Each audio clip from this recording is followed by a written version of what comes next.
Minang tuh punya falsafah adat bersenikan sara. Sara bersenikan kitabullah. Sara mengata, adat memakai. Kalau betullah laki-laki Minangkabau ini beradat, penuh masjid ini sama laki-laki Minangkabau. Karena sara mengata sholat berjamaah hukumnya wajib bagi para laki-laki.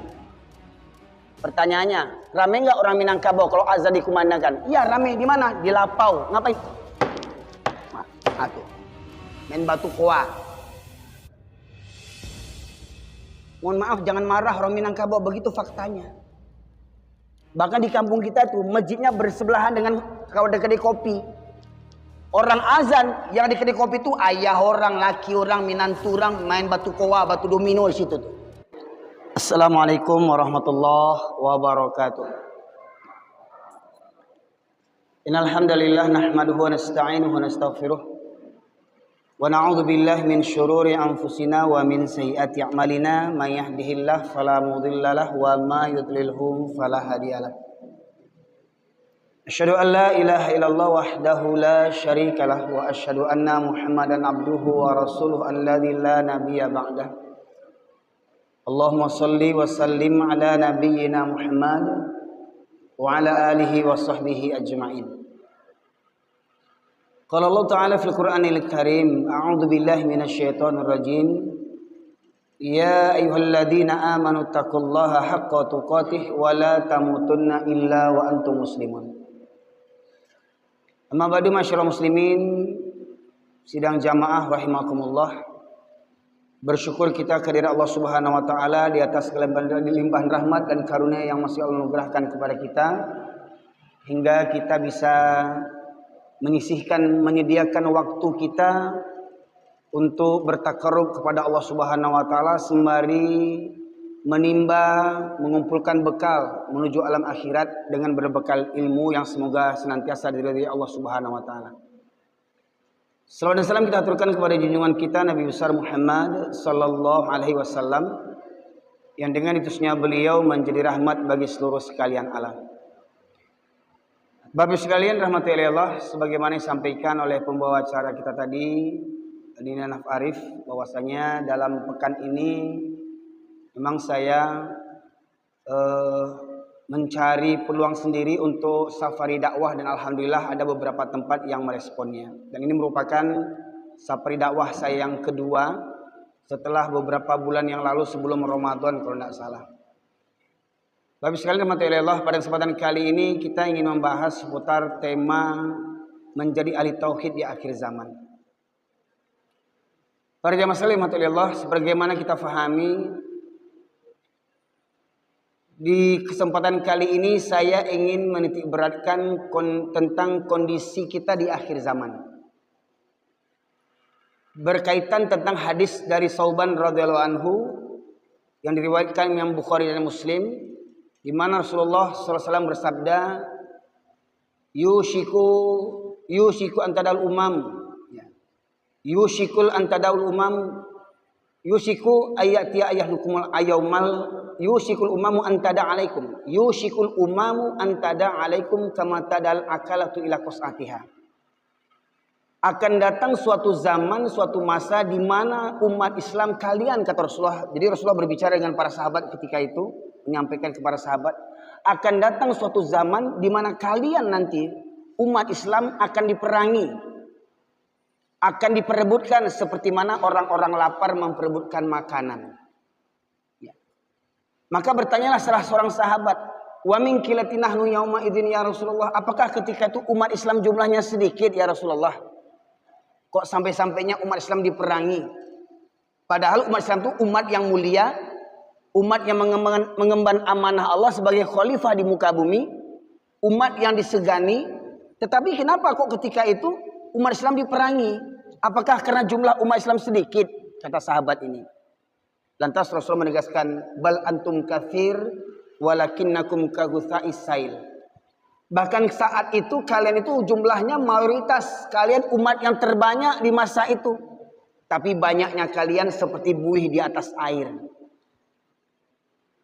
Kuantitasnya banyak, jumlahnya banyak, tapi tak berkualitas, tak bermutu. Ya. Walan za'anna min suduri ya'udikum mahabbatan minkum, dan Allah cabut rasa takut musuh-musuh terhadap kalian. Jadi pada hakikatnya musuh-musuh umat Islam itu orang kafir, orang munafik, ya baik setan, jin dan manusia, pada hakikatnya takut kepada umat Islam, bahkan mereka lebih takut dibandingkan kepada Allah Subhanahu wa taala. Ya namanya orang kafir lebih takut kepada manusia dibandingkan kepada Allah.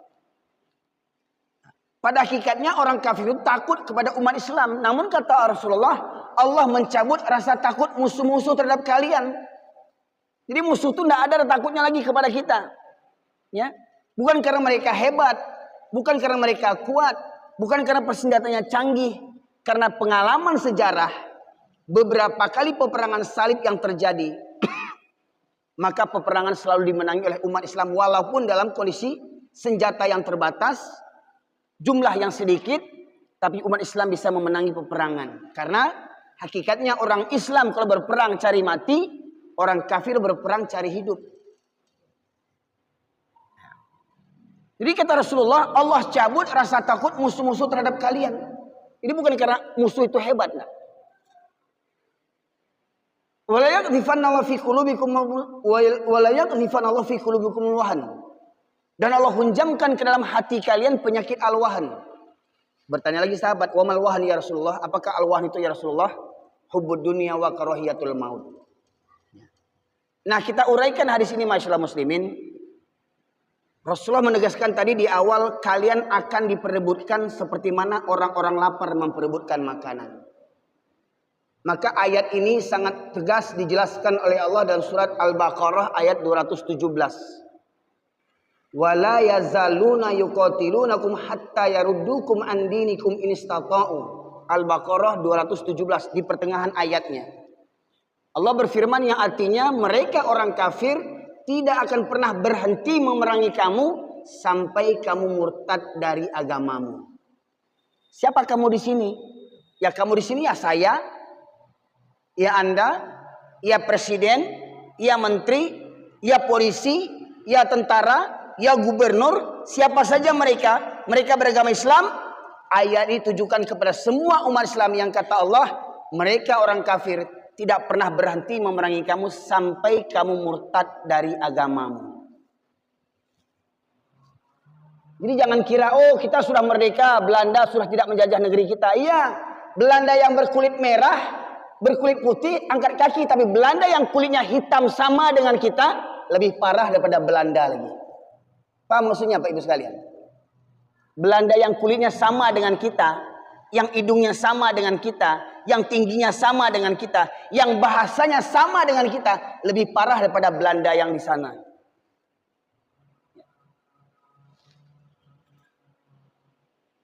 Nah, jadi Bapak Ibu sekalian dirahmati oleh Allah,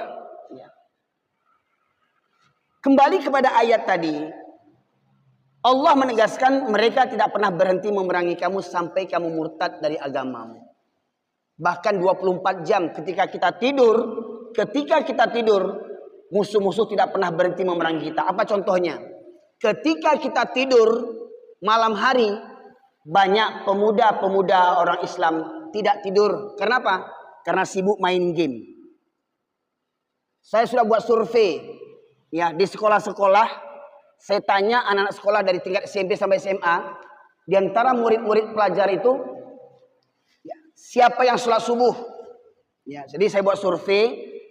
Ada sebuah sekolah di Pariaman, saya pernah di Pariaman, di Bukit Tinggi, di Padang, saya pernah cek itu, ya. Dari 1000-an pelajar asli orang Minangkabau, orang Islam, saya cek, mau enggak kalian pindah agama? Tidak mau Pak. Mau enggak pindah agama dibayar 10 juta? Tidak mau Pak. Mau enggak meninggalkan sholat dibayar 5 juta? Tidak mau Pak. Tidak mau dibayar meninggalkan sholat? Tidak Pak. Oke, berdiri semuanya, berdiri. Mengaku bertuhan kepada Allah, ya. Raditu billahi rabba wa bil islami dina wa bi Muhammadin nabiyya wa rasulah. Yakin? Yakin. Yakin tidak mau pindah agama? Tidak. Saya tanya, siapa yang tidak sholat subuh tadi? Duduk 700 orang. Siapa yang kemarin sholatnya ada bolong? Duduk 200 orang. Siapa yang selama sepekan ada tinggal sholat? Duduk 90 orang. Siapa yang selama sebulan menjaga sholatnya? Tinggal 5 orang. dari seribuan siswa-siswi yang menjaga sholat selama sebulan, tidak sampai 10 orang. Itu di Minangkabau, di negeri yang punya falsafah adat bersenikan syarak bersenikan kitabullah, syarak mengata, adat memakai.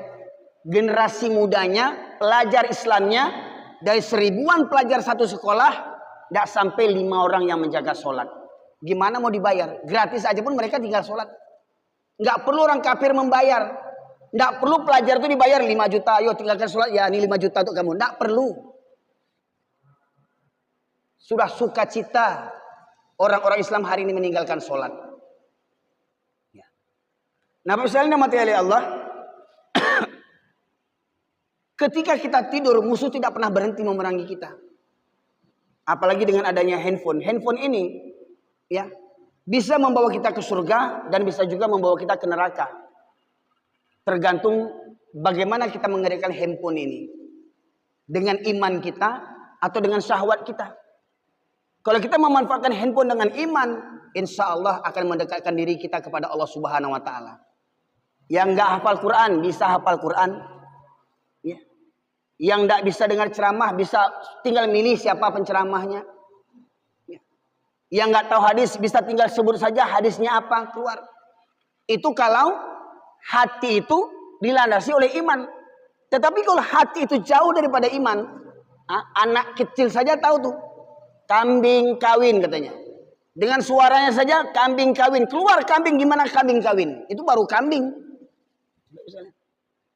Dan anak hari ini lebih canggih dibandingkan orang tuanya bahkan hari ini. Dan banyak remaja-remaja pemuda-pemuda khususnya hari ini yang tidak tidur-tidur sampai menjelang subuh dengan main gamenya Pak Ibu sekalian. Itu anaknya, nggak ketinggalan bapaknya main chip juga lagi. Jadi orang kafir tidak pernah berhenti memerangi kita. Nah lantas dari penggalan hadis yang menyatakan Allah cabut rasa takut musuh-musuh terhadap kalian, ya, terbongkarlah suatu ungkapan seorang tokoh Yahudi bernama Goldamir, seorang mantan perdana menteri Israel. Dia mengatakan kita tidak perlu takut kepada umat Islam selagi masjidnya umat Islam di waktu subuh tidak seramai seperti waktu sholat Jumat. Coba bayangkan Pak. Bapak silahkan tinggal di rumah masing-masing, ada masjid di komplek itu. Pernah lihat enggak di masjid itu subuhnya jamaahnya penuh seperti sholat Jumat? Pernah lihat enggak? Kenapa orang kafir mengukur kekuatan umat Islam dari jamaah subuh? Karena orang kafir, walaupun mereka kafir, pada hakikatnya mereka percaya dengan Islam. Dalam sebuah hadis Rasul menegaskan, 2 sholat yang berat bagi orang munafik itu, sholat isya dan sholat subuh berjamaah, itu berat bagi orang munafik. Terus apa kaitannya dengan orang kafir takut dengan orang yang datang ke masjid? Kalau dalam sebuah masjid, kalau dalam sebuah kampung, kalau dalam sebuah negeri, masjidnya waktu subuh lengang, menunjukkan apa? Menunjukkan penduduk negeri itu banyak orang munafiknya. Dan bahkan orang munafik ini tempatnya di neraka. Bisa jadi di kerak-kerak neraka. Kalau sudah kebangetan munafiknya. Asfala minan nar. Di kerak-kerak neraka. Baik sekalian. Karena Rasul menegaskan itu. 2 sholat yang berat bagi orang munafik adalah sholat isya dan subuh berjamaah. Kalaulah mereka mengetahui keutamaan 2 sholat ini, niscaya mereka akan mendatanginya walaupun dengan merangkak. Apa perlunya orang datang ke masjid sampai merangkak?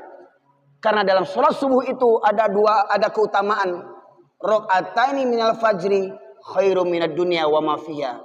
2 rakaat sholat sunnah fajar itu lebih baik daripada dunia dan isinya. Itu baru sholat sunnahnya, belum sholat wajibnya. 2 rakaat sholat sunnah fajar lebih baik daripada dunia dan isinya. Bapak Ibu sekalian, apa yang diburu orang di dunia ini? Harta, tahta, pangkat, jabatan, wanita. Bukan itukah yang diburu manusia? Kita merantau ke Jawa cari apa? Ada yang cari ilmu, ada yang cari titel, ada yang cari pekerjaan. Ya. Semuanya itu kalah kata Rasulullah dengan sholat sunnah 2 rakaat. Lebih baik daripada dunia dan isinya. Mohon maaf, siapa orang yang paling kaya di Indonesia ini misalkan? Oh, ada orang paling kaya di Indonesia, ya, punya hotel, punya mobil, punya gunung. Pertanyaannya, sekaya-kaya orang di dunia, contoh Bill Gates, orang paling kaya di dunia. Apakah semua kendaraan di mobil di dunia ini punya Bill Gates? Apakah semua emas di dunia ini punya Bill Gates? Tapi kata Rasulullah, orang yang sholat sunnah fajar itu lebih baik daripada dunia dan isinya. Bayangkan Pak, dunia dan isinya.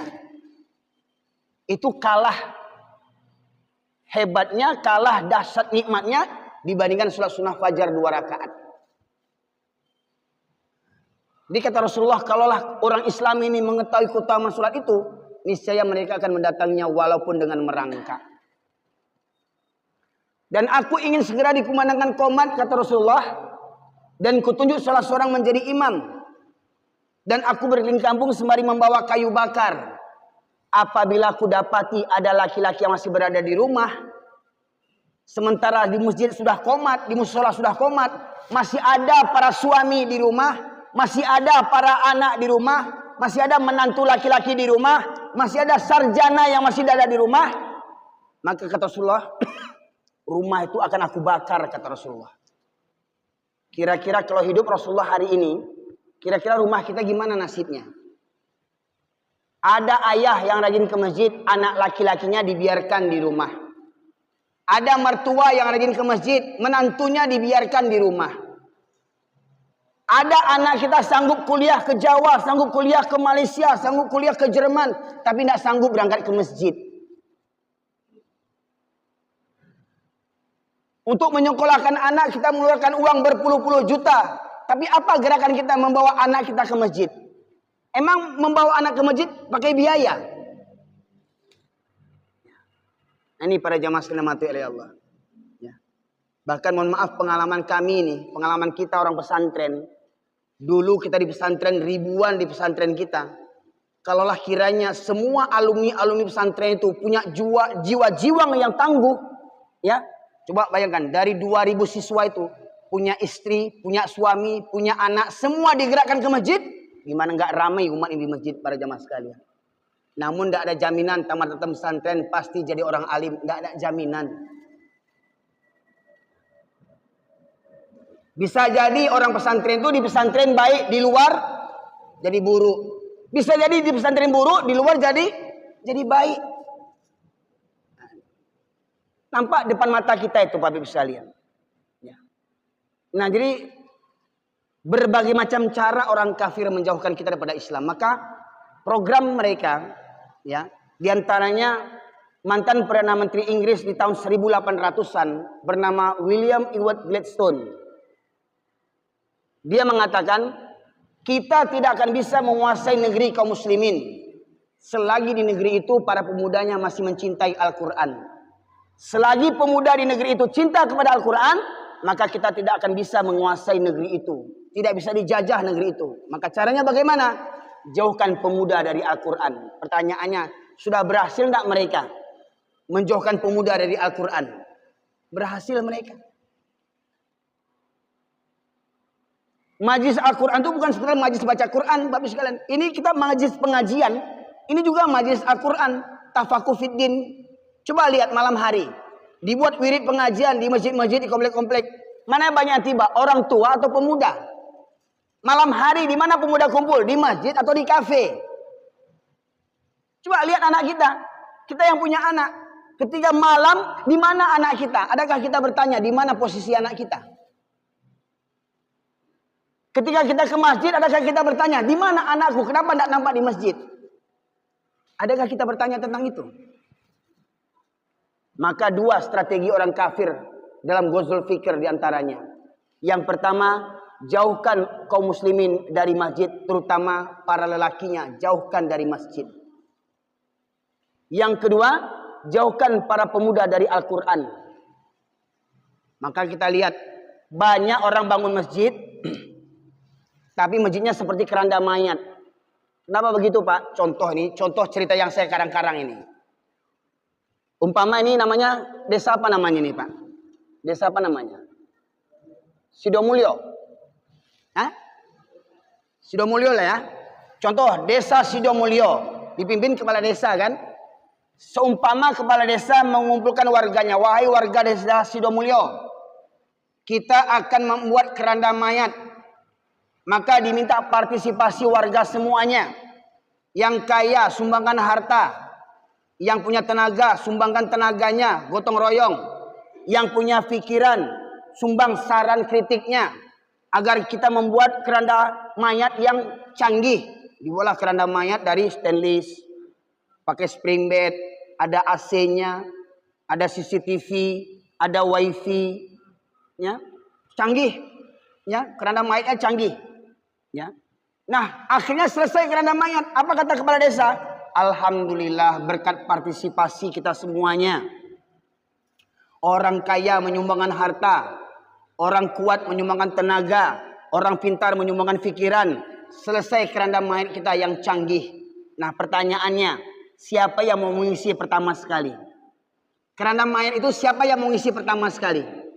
Kira-kira Pak, ada yang mau daftar enggak? Berebut enggak orang ini mengisi pertama kali keranda mayat itu? Enggak ada. Begitulah nasib masjid kita hari ini. Bangun masjid orang gampang, bangun masjid, bangun masjid, bangun masjid. Jutaan, ratusan miliaran. Sudah terbangun masjid, siapa yang ngisi? Siapa yang ngisi? Yang mengisi kebanyakan pensiun-pensiun. Kata orang Malaysia, aska tak laku. Ya, enggak laku di kantor, baru pergi ke masjid. Udah gegek-gegek kena stroke. Dulu masa punya pangkat, sibuk dinas ini, sibuk rapat ini, sibuk pergi sini, terbang sana, terbang sini. Tak sanggup ke masjid. Bak kata lagu, gunung kan ku daki, lautan ku seberangi, surau aku lewati. Itu dia. Untuk urusan dunia, gunung didakinya, lautan diseberanginya, tapi surau dilewatinya. Ya. Nah, para jemaah sekalian dimati oleh Allah. Hari ini coba, ketika ada wirid-wirid pengajian di masjid-masjid, berapa banyak jumlah pemuda yang hadir ke masjid? Ya.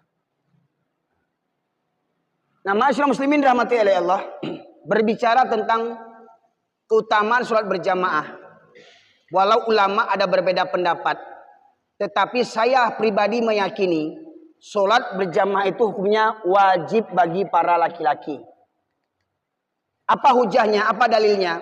Yang pertama surat Al-Baqarah ayat 43 Allah berfirman, a'udzubillahi minasyaitonirrajim. Wa aqimus shalah wa atuz zakah warka'u ma'ar raki'in. Ada 3 perintah dalam ayat ini. Al-Baqarah 43, ada 3 perintah dalam ayat ini. Pertama, wa aqimus shalah. Dirikan salat, hukumnya wajib. Wa atuz zakah. Tunaikan zakat, hukumnya wajib. Yang ketiga ada perintah warka'u ma'ar raki'in. Rukulah bersama orang-orang yang ruku. Kapan orang ruku? Waktu sholat. Rukulah bersama orang-orang yang ruku. Berapa orang yang ruku? Banyak. Jamak. Mananya apa? Lihat kitab-kitab tafsir apa saja. Silahkan buka. Ulama tafsir memahami ruku bersama orang-orang yang ruku itu maknanya adalah sholat berjamaah. Hukumnya wajib bagi para laki-laki. Bahkan dalam surat An-Nisa, mohon maaf ada botol satu lagi enggak ini? Dalam surat An-Nisa atau yang botol aqua boleh juga, aqua gelas itu 2 bisa juga.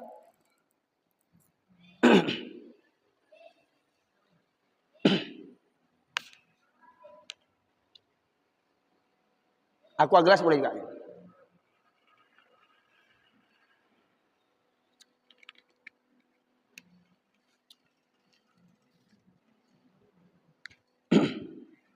Nanti silahkan dicek di rumah surat An-Nisa ayat 102. Surat keempat, surat An-Nisa ayat 102. Di ayat itu kesimpulannya begini. Allah perintahkan kepada Nabi dan para sahabat, Nabi Muhammad SAW dan para sahabat. untuk tetap mengerjakan sholat berjamaah walau di medan perang sekalipun. Bapak-bapak sekalian, apa taruhan sholat berjamaah di medan perang? Apa taruhannya? Taruhannya nyawa. Semestinya di medan perang itu kaum muslimin diringankan untuk meninggalkan sholat berjamaah, karena bisa-bisa ketika sholat itu diserang oleh musuh, rentan akan penyerangan, ya. Tetapi Allah tidak memberikan rusuh kepada Nabi Muhammad SAW dan para sahabat yang dijamin masuk surga untuk meninggalkan sholat berjamaah walau di medan perang. Silakan disimak Nabi surat An-Nisa ayat 102. Dan Allah tuntunkan bagaimana tata laksana sholat berjamaah di medan perang. Ini umpama imam. Ini makmum shaf yang pertama, makmum shaf yang kedua. Ketika imam ruku, Allahu Akbar. Makmum yang shaf pertama ikut ruku, Allahu Akbar. Makmum shaf yang kedua tetap berdiri siap siaga sembari menyandang senjata di medan perang. Sami Allahu liman hamidah, Rabbana lakal hamd. Tetap berdiri siap siaga. Imam sujud, Allahu Akbar, Allahu Akbar. Tetap berdiri siap siaga. Hingga imam bangkit ke rakaat yang kedua, Allahu Akbar, Allahu Akbar. Makmum yang tadi mengikuti imam mundur ke belakang. Makmum yang tadi di belakang maju ke depan, bergantian menyempurnakan satu rakaat.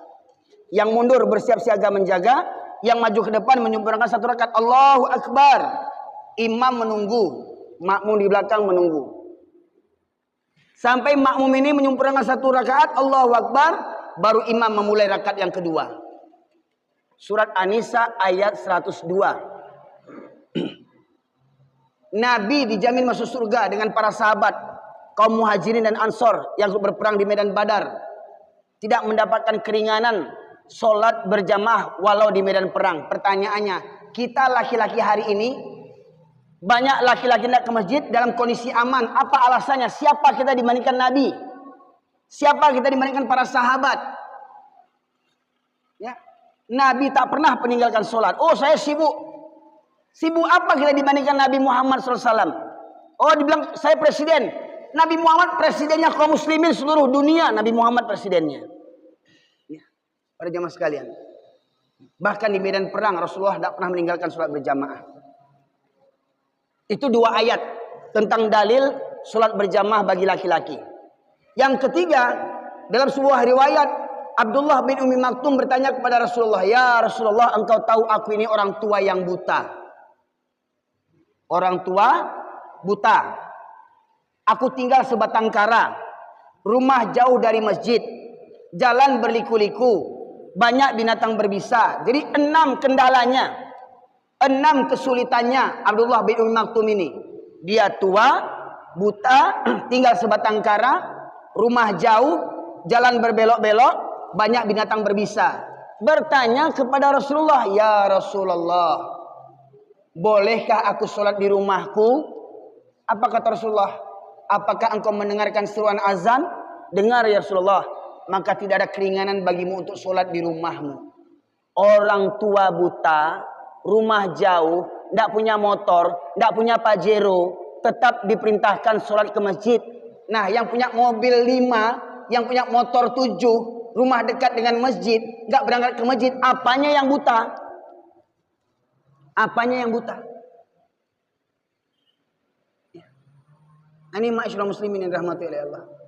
Jadi hari ini sukses orang kampung, orang-orang musuh-musuh Islam itu menjauhkan umat Islam dari masjid. Membangun masjid sangatlah gampang, sangatlah mudah, cantik-cantik masjid hari ini. Namun apa kata Rasulullah? Di akhir zaman nanti Islam hanya tinggal namanya saja. Al-Quran hanya tinggal tulisannya. Masjidnya banyak, mewah, megah, tapi kosong dari hidayah. Masjid hari ini seperti nasibnya candi. Kenapa begitu? Orang datang ke masjid selfie. Lagi di masjid Pasir Pangarayan. Ya. Lagi di masjid Al-Hakim. Lagi di masjid Putrajaya Malaysia. Orang selfie-selfie. Ya. Tapi orang tidak mengambil hikmah daripada keutamaan masjid tadi. Ya. Ini masalah muslimin. Coba survei di mana Bapak tinggal. Lihat subuh. Pertanyaannya, bisa enggak kita jadikan masjid kita ini subuhnya ramai seperti jamaah sholat Jumat. Bisa enggak? Sudah ada contohnya, Pak. Di mana, Pak? Masjid yang waktu subuh jamaahnya ramai sampai keluar. Di mana itu? Masjid Jogokarian di Yogyakarta. Masjid Jogokarian hampir setiap subuh itu jamaahnya sampai keluar-luar itu. Ya. Masjidnya buka 24 jam. Kamar mandinya bersih, WC-nya bersih, tempat wudhunya bersih, tidak ada ditutup-tutup, 24 jam terbuka. Boleh musafir numpang tidur, bahkan disediakan penginapan gratis bagi musafir. Silakan nanti pergi ke Yogyakarta, cari Masjid Jogokarian. Ada penginapan gratis sekelas hotel bintang 4. Pakai spring bed, pakai AC, ada TV-nya, ada kulkasnya. Gratis. Ini enggak, mohon maaf. Masjid-masjid di kampung kita, Pak. Mohon maaf nih, mudah-mudahan enggak ada. Ditulis, dilarang tidur di masjid. Ah, ini masjid sialan ini yang begini nih. Dilarang tidur di masjid.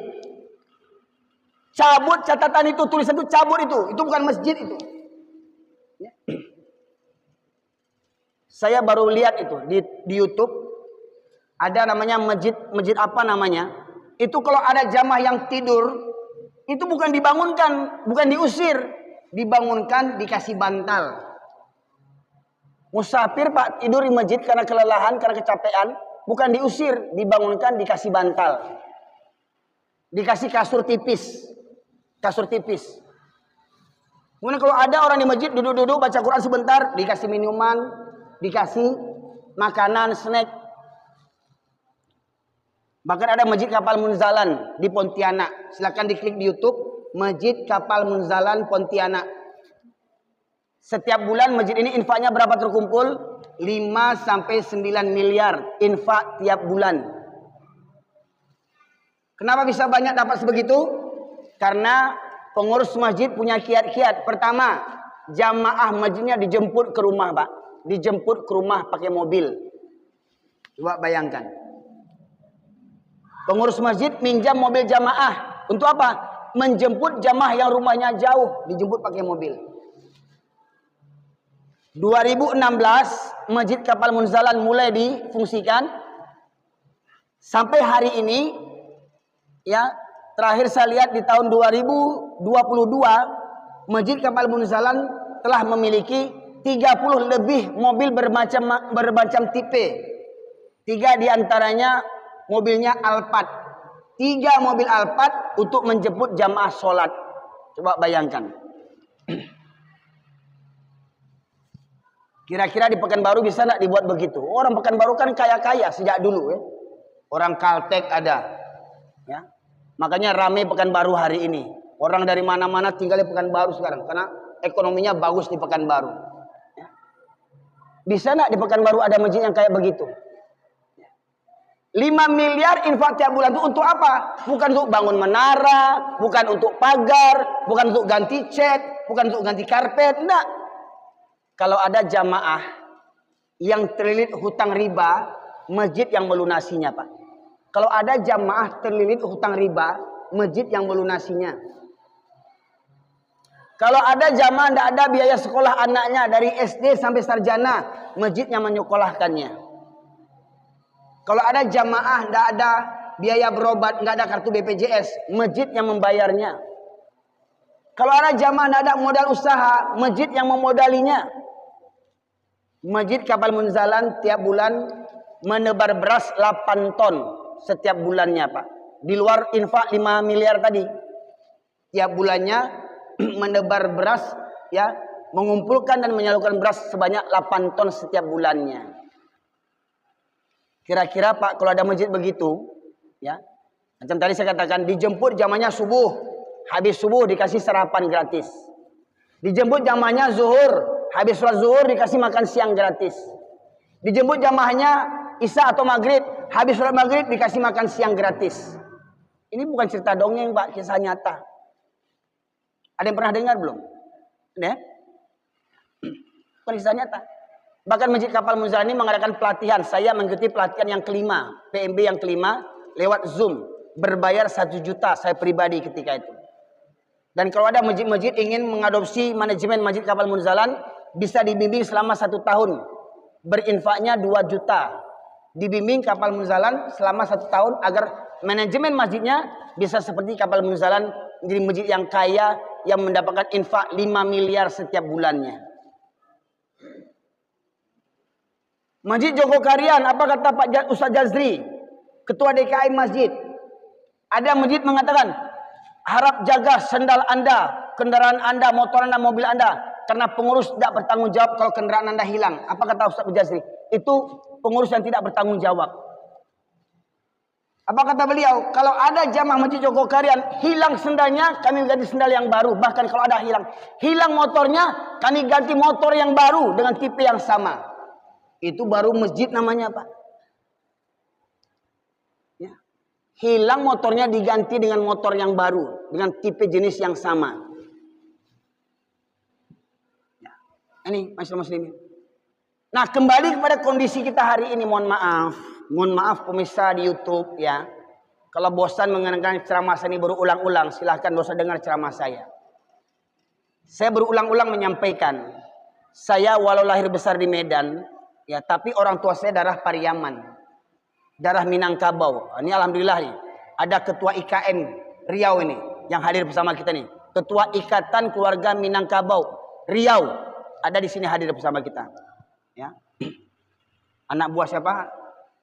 Fadlizon. Ya, ketuanya Fadlizon tingkat nasional. Orang Minang tuh punya falsafah adat bersenikan sara.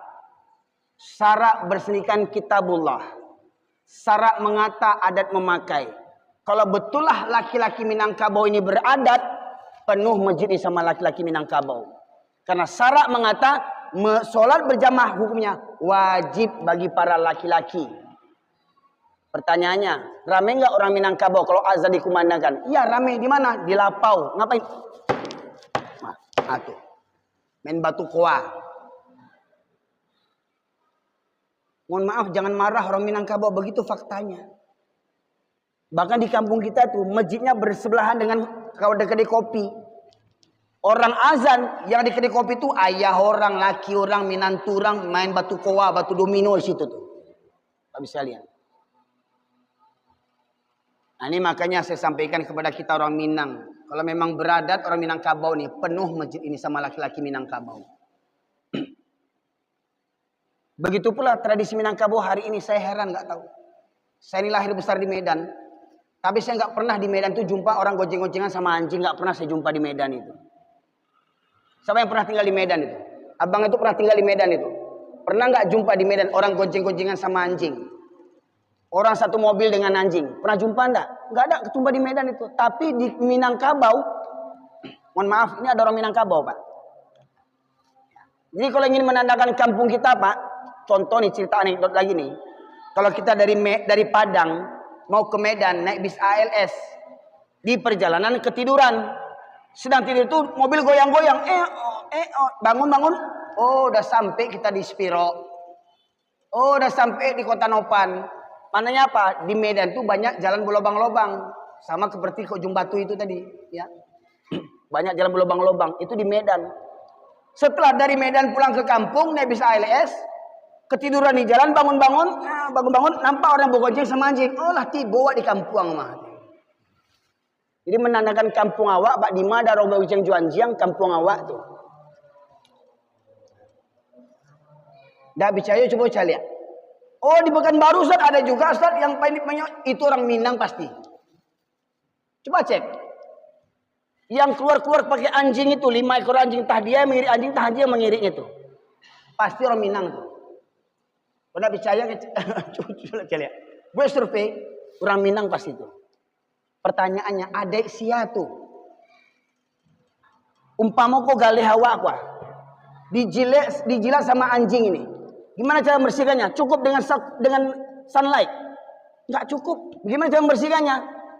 Dengan lumpur atau dengan tanah 7 kali? Dah 7 kali dengan lumpur dengan tanah baru dengan air. Nah ini yang punya anjing orang Islam.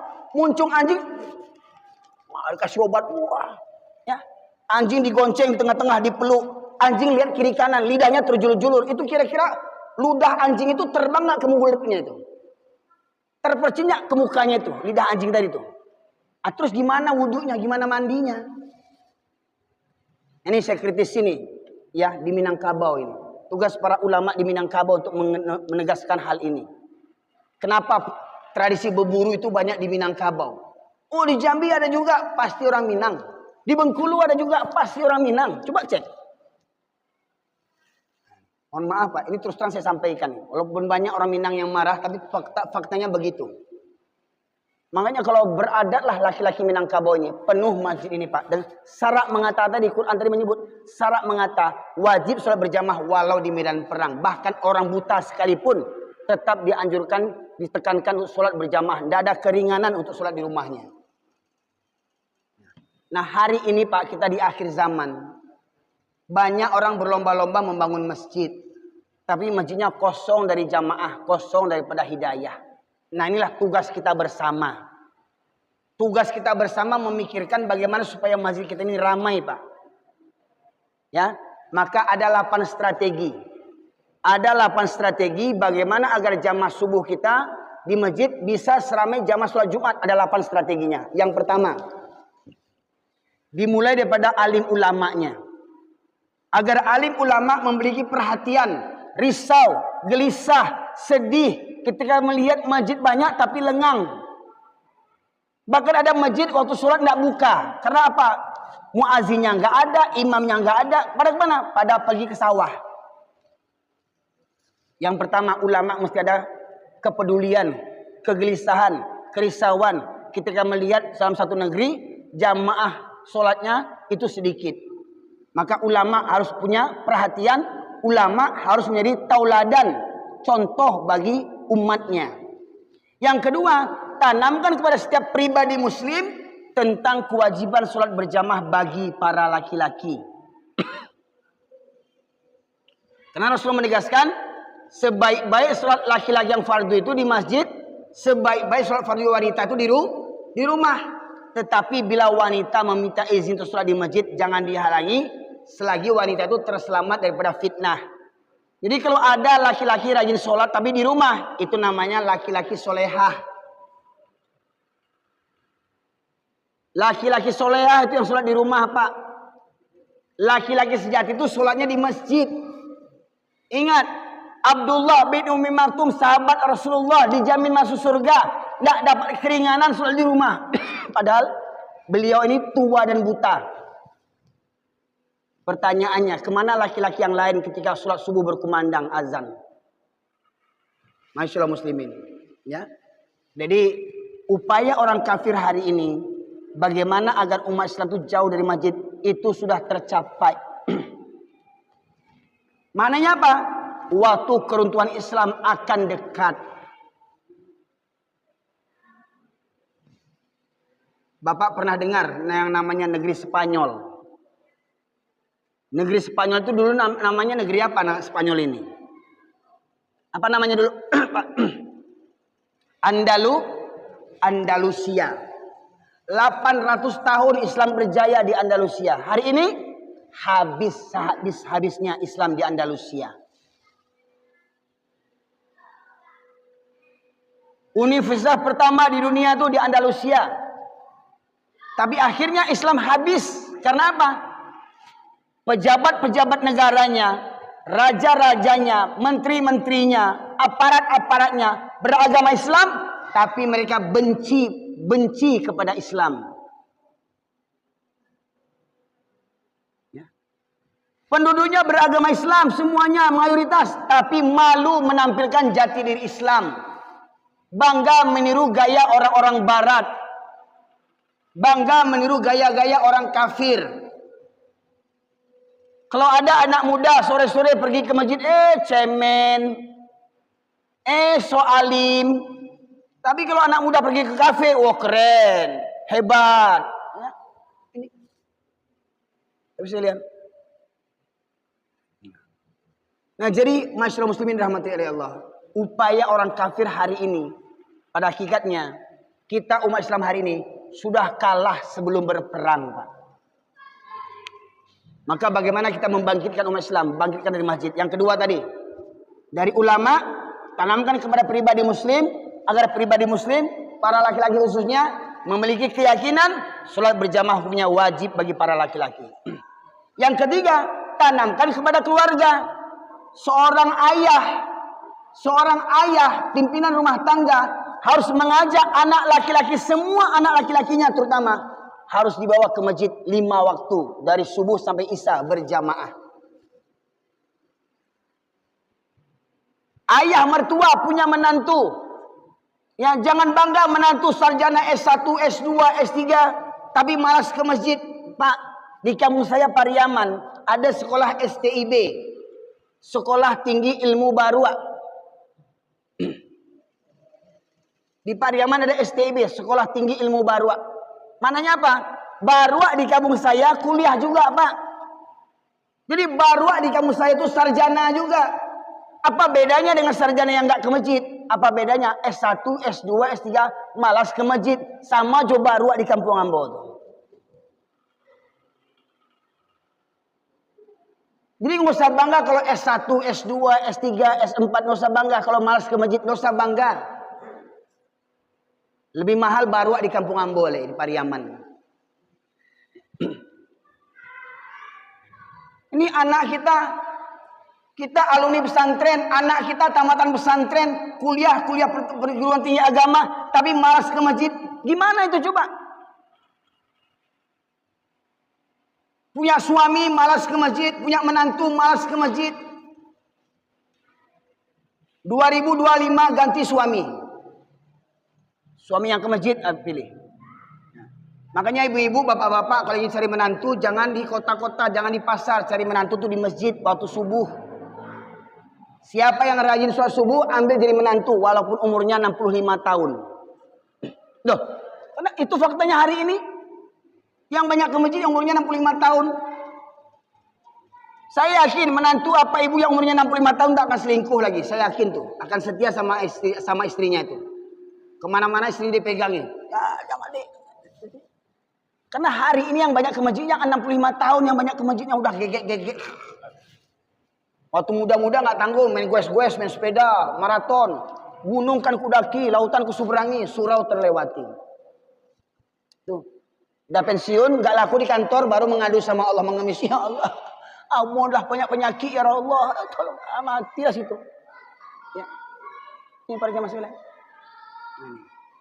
Maka kita berupaya. Yang pertama tadi ulama, pribadi, keluarga. Yang keempat lingkungan. Baik jiran tetangga ataupun komunitas kita. Ini kan banyak nih. Persatuan moge, motor gede. Persatuan mobil kijang jantan, kijang betina, kijang bencong, segala macamnya lah. Ya. Persatuan mobil Pajero. Persatuan mobil Vespa buruk. Persatuan orang gak mandi-mandi. Ya. Persatuan alumni ini, alumni itu. Reuni ngapain? Joget-joget. Udah gaek-gaek alumni. Sudah alumni 30 tahunan kumpul joget-joget di pantai Pariaman itu. Masya Allah, dah uban-ubanan. Masya Allah, bukannya ingat mati. Nah kita komunitas kita bagaimana kita buat komunitas? Ajak untuk taat kepada Allah Subhanahu Wa Taala. Ya. Yang kelima, ya, dari pihak masjid, maka pihak masjid harus berinovasi. Alhamdulillah Pak. Saya dulu pernah bertugas di Mandeling Natal bersama Ustadz Abdul Rashid ini, Ustadz Harisman. Di Mandeling Natal. Saya ngajar di SMP negeri, ngajar bahasa Inggris, tapi murid-murid SMP saya tidur di masjid Taqwa. Alhamdulillah sekarang murid saya jadi kepala sekolah, jadi camat, jadi dirut BRI. Saya ajak murid saya tidur di masjid, buat kegiatan mabit. Jadi bagaimana supaya masjid kita ini ramai? Setiap malam minggu buat mabit. Apa mabit? Malam bina iman dan takwa. Ajak remaja-remaja ini bermalam minggu di masjid. Siapkan snacknya, siapkan minumannya. Habis sholat isya tahsin tajwid. Habis tahsin tajwid nonton bareng film Al-Fatih, film Salahuddin Al-Ayyubi. Ya, habis nonton film istirahat tidur. Jam 3 malam atau jam 4 sholat tahajud. Habis sholat tahajud nanti menjelang subuh sholat berjamaah. Tablik akbar. Habis tablik akbar sarapan pagi gratis. Habis sarapan pagi maraton olahraga jalan santai. Alhamdulillah Pak, itu sudah saya lakukan sejak tahun 95-96 bersama Ustaz Rosi di Mandeling Natal saya buat itu. Nah ini upayakan agar pemuda-pemuda itu senang ke masjid, cinta ke masjid. Pengurus masjid harus punya inovasi, ya. Seperti tadi tuh, Masjid Kapal Munzalan kasih makan jamaah sehari 3 kali. Di Masjid Al-Falah Sragen ada buat restoran, tapi makannya gratis. Restoran gratis bagi jamaah masjid maupun siapa saja yang membutuhkan makanan, baik orang Islam maupun orang kafir boleh makan di masjid itu, Pak. Gimana nggak rame masjid coba? Nah, pertanyaannya, bisa nggak kita buat di masjid kita ini? Pernah dengar Pak, orang nggak kaya tapi buat kegiatan apa? Makan gratis. Jadi kalau ada orang cerita, kalau saya terpilih jadi pejabat, saya akan kasih makan gratis. Omon-omon. Omon-omon. Ya. Sorry. Orang masjid sudah dulu melakukannya Pak. Dari masjid kita mulai bangkitnya Islam dari masjid. Nah, maka mari pengurus masjid ini atau pengurus masjid mana saja, mari berinovasi. Layani umat. Masjid untuk melayani umat. Masjid untuk bergantungnya umat. Ya. Nah, agar umat itu mengadunya di rumah Allah ini. Ya. Nah, maka mulainya dari mana? Mulai dari masjid. Tadi pengurus masjid punya inovasi. Kamar mandi dicukupkan. Yang bersih, yang nyaman. Jangan kita masjid-masjid kita masjid megah, kamar mandinya bon tumbuh aring, bekarat kencing orang di situ, Pak Ibu sekalian. Ya. Gimana kita mau orang beriman kamar mandinya kotornya bukan main? Ya. 5 tuh. Yang ke-6, ya, pihak sekolah. Pihak sekolah bekerja sama dengan masjid itu apa? Mengadakan mabit. Tiap malam minggu pelajarnya digilirkan. Misalkan hari minggu ini kelas 1. Minggu besoknya kelas 2, minggu berikutnya kelas 3. Sebulan sekali gabungkan semuanya. Sholat berjamaah, tidur di masjid. Malam minggu. Ya. Tentunya sediakan snacknya. Ya. Pihak sekolah. Yang ke-6, para agnia, orang-orang kaya. Nah. Ya. Kemudian bagaimana pihak masjid tadi? Kenapa Masjid Kapal Munzalan bisa mendapatkan infak tiap bulannya 5 miliar? Karena masjid itu punya tim media. Ini tim medianya bukan hanya sekedar merekam ceramah-ceramah para ustadznya, tapi semua kegiatan masjid itu direkam, disebarkan di sosial media. Hingga kegiatan itu bukan hanya orang Pontianak saja melihatnya, bahkan orang muslim di Korea bisa lihat, orang muslim di Qatar bisa melihat. Boleh jadi Alphard itu, mobil itu sumbangan daripada muslim di Korea, muslim di Qatar. Bayangkan Pak, masjid dapat sumbangan 3 mobil Alphard untuk jamaah sholat. Ya. Nah ini. Yang terakhir, yang ke-8, dari pihak pemerintahan setempat. Dari RT, RW, kepala desa, lurah, camat, bupati, wali kota, gubernur sampai presiden. Seperti dicontohkan oleh Erdogan yang selalu sholat berjamaah ke masjid Erdogan itu. Presiden terlambat sholat di pintu sholatnya. Lain di negeri kita ini sudah datang terlambat dapat sholat pertama dia. Datang terlambat sholat pertama pula tuh pejabat kurang ajar. Ya. Di Turki itu presiden tuh terlambat sholat di pintu tuh sholatnya tuh dekat sendal-sendal itu. Ini enggak di negeri kita dibuat pengajian. Ustadznya udah tiba, pejabat belum tiba, belum dimulai. Pejabat pula yang ditunggu. Ya. Nah tuh, dari pemimpin mencontohkan. Kalau adalah calon gubernur, calon bupati yang bisa mencontohkan begitu, atau kalau ada caleg-caleg, calon-calon anggota dewan, bagaimana caranya? Tidak perlu keluarkan uang banyak, makmurkan masjid, hidupkan kegiatan masjid. Insya Allah rakyat akan terpilih memilihnya nanti. Ya, jadi para jamaah sekalian, itu 8 strategi agar jamaah subuh bisa seramai jamaah sholat Jumat. Insya Allah itu sudah terlaksana di Masjid Jogokarian Yogyakarta, Masjid Kapal Munzalan di Pontianak, Masjid Al-Falah di Sragen Solo Jawa Tengah. Pertanyaannya, bisa enggak kita buat di Riau, khususnya di Pekanbaru, untuk menjadi contoh masjid percontohan? Ya, ini masyarakat muslimin. Insya Allah kalau bersama kita akan bisa. Kata orang Minang, basamo kita mangko menjadi. Ya, ini pesan saya khususnya kepada saudara-saudara kita orang Minang. Mari orang Minang babaliak ka surau, membangkit batang nantarandam, menghidupkan falsafah adai basandi jo sarak basandi jo kitabullah, sarak mengatu adai memakai. Dari mana mulainya? Dari surau kita memulainya. Karena orang Minang pada hakikatnya adalah orang surau. Dulu laki-laki Minang yang balik tidak ada tidur di rumah, tidurnya di surau. Hari ini itu di Malangnya, hari tidur surau diusir sama pengurus. Nah, itu pengurus Cilako namanya itu. Ya, ini demikian saja para jamaah sekalian kajian kita kesempatan kali ini. Semoga menjadi renungan bagi kita bersama, menjadi PR bagi kita bersama.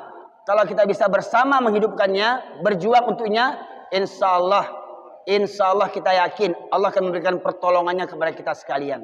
Demikian saja. Saya rasa cukup sekian. Terima kasih segala perhatian. Subhanakallahumma bihamdika asyhadu an la ilaha illa anta astaghfiruka wa atubu ilaik. Alhamdulillah alamin. Assalamualaikum warahmatullahi wabarakatuh.